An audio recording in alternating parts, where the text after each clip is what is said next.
Lucas. E aí, Ed? Tudo bem? Tudo bem, Lucas. Eu queria começar com uma pergunta que é a pergunta que eu não vou fazer. Porque talvez a resposta... Então eu não vou responder, beleza. Porque talvez a resposta mais comum seja, embora verdadeira, uma resposta fácil demais. É muito comum hoje a gente olhar nas discussões acerca da relação entre o evangelho e a política, a pergunta se Jesus Cristo de Nazaré era de esquerda ou de direita. Essa pergunta é muito comum.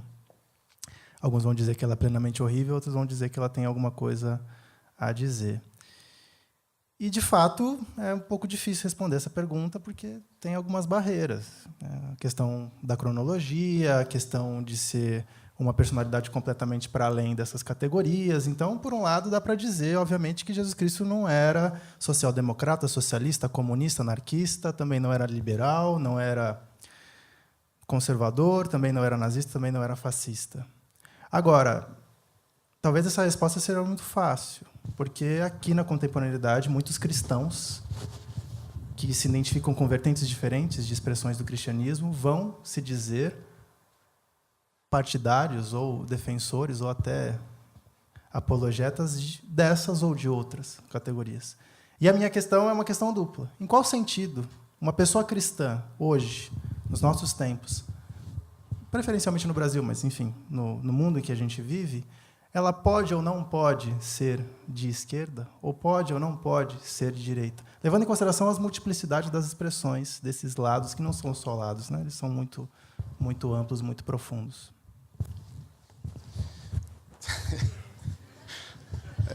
Muito bem. Eu acho que isso depende muito da maneira como a gente entende o que é ser de direita e o que é ser de esquerda. Então, eu vou dar a minha versão do que eu acho que está polarizado aí no nosso contexto, na nossa realidade social e política, a respeito de esquerda. A maioria das pessoas associa ser de esquerda com ser comunista, com ser socialista, com ser marxista, de optar pelo marxismo e o materialismo dialético e a luta de classes como instrumento de leitura de sociedade, o ateísmo embutido no marxismo como sendo o conjunto diabólico que nos impediria, como cristãos, de fazermos uma opção pela esquerda. Mas eu penso que a discussão de esquerda e de direita ela evoluiu um pouquinho mais, até por causa do recrudescimento das forças ideológicas que nós estamos chamando de conservadoras ou de direita, mais precisamente o neoliberalismo. E eu acho que a grande questão que está aí posta, em primeiro lugar, é a questão do Estado. O quanto de Estado nós queremos na sociedade? A direita tem a tendência de dizer menos Estado e mais mercado, e a esquerda diz mais Estado e menos mercado, ou um Estado regulador da economia. Isso é muito importante. Talvez uma das grandes discussões do nosso momento social e político seja essa compreensão do papel, do valor e da importância do Estado. A Operação Lava Jato trouxe para nós, ou retroalimentou em nós, a ideia de que a política é suja, de que todos os políticos são corruptos, de que o problema do nosso país é o Estado e é o governo. E a solução é entregar para os empresários, para o mercado ou para os militares. Deus tenha misericórdia de nós. Mas, por trás dessa discussão, existe uma palavra que talvez as pessoas não estejam levando em consideração, que é o direito. O pessoal que defende menos Estado e mais mercado diz o seguinte, que você não tem direito à educação, você não tem direito à moradia, você não tem direito à saúde. Você tem direito a comprar serviços de educação, comprar serviços de saúde e vender serviços de educação e vender serviços de saúde. Vocês estão rindo do quê? O que rolou? Beleza. Então, você não tem direito você não tem direito de ter acesso, você tem direito de participar do mercado. Quando você esvazia uma sociedade da presença do Estado, quem é que garante o direito? É o Estado. Quando você diz menos Estado, isso equivale a menos direito. Por isso, eu faço parte do grupo da sociedade que diz que mercado é um território que precisa de regulação, porque ele é darwinista, ele é competitivo, ele é meritocrático, ele é desproporcional, e eu acredito na necessidade de um Estado forte que garanta direitos, especialmente das populações mais vulneráveis e empobrecidas, porque rico não precisa de Estado, quem precisa de Estado é o pobre.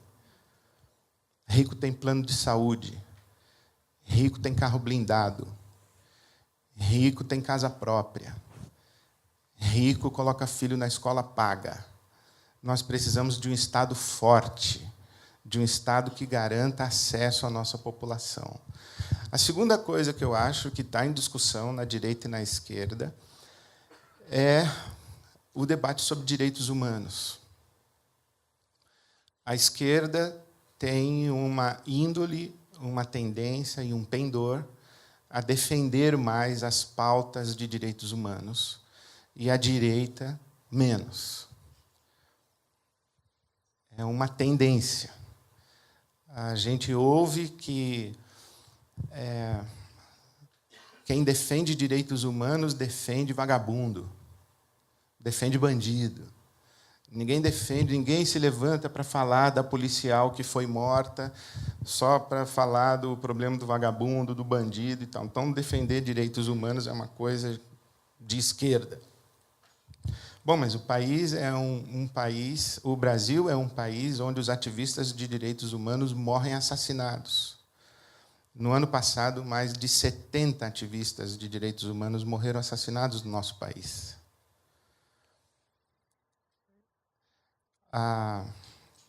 Eu estava assistindo os debates eleitorais e, numa das perguntas, o Fernando Gabeira disse que defender direitos humanos é um passivo eleitoral, não dá voto. Então, a que absurdo nós chegamos. Então, a esquerda é mais identificada com a luta de direitos humanos do que a direita. E, por último, a terceira questão é a sociedade plural. A esquerda tem uma tendência de valorizar mais as causas identitárias. A causa da mulher, a causa do negro, a causa da comunidade LGBT+. E, por isso, ela é uma abordagem social mais libertária. E, por isso, recebe a crítica conservadora religiosa. Então, eu me identifico absolutamente com a esquerda. Eu acredito na necessidade de um Estado que garanta direitos.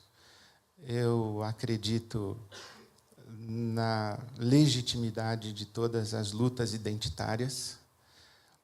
E eu acredito na necessidade de, num país como o nosso, defendermos os direitos humanos. Essas três pautas, para mim, são inegociáveis. E penso que, como cristão, eu não preciso justificar muito e nem citar versículo para defender o meu posicionamento. E não preciso me identificar como marxista, como socialista, como comunista, basta me identificar como cristão para defender as coisas que eu me defendo.